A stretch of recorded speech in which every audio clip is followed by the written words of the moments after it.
Loka gedən şagirdlər soruşurlar ki, müəllim, hansı mövzuları daha çox təkrar eləyək?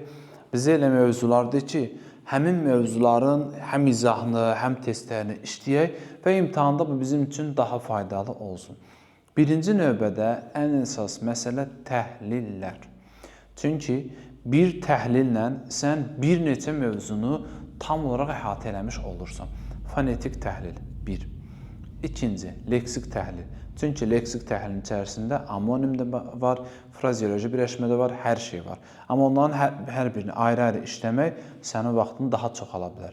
Üçüncü məsələ, tərkibinə görə təhlil. Tərkibinə görə təhlil sən biləndən sonra feilin qrammatik məna növünü, sözün kökünü, nədən yarandığını, başlanğıc formasını, hər bir şey, ümumən morfologiyada, yəni işin, yəni vəziyyətin, işlərin yağ kimi gedəcək, qəşəng biləcəksən morfologiyanı.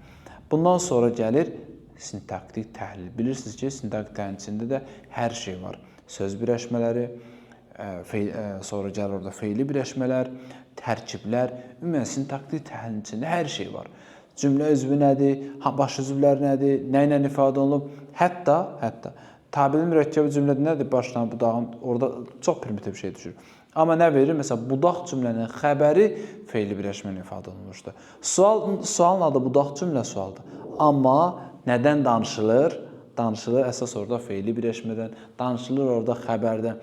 Ona görə sən çoxlu sintaktik təhlil etməlisən.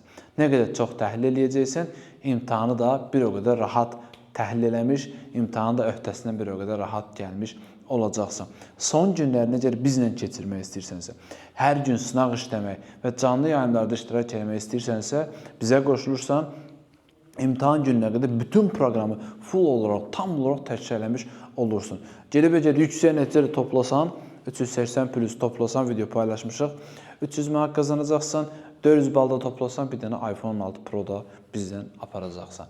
Belə, bu qədər. Hamınıza uğurlar arzulayıram. Dərsimizə qoşulmaq üçün 055 597 0151-ə yaza bilərsiniz. Belə, sağ olun.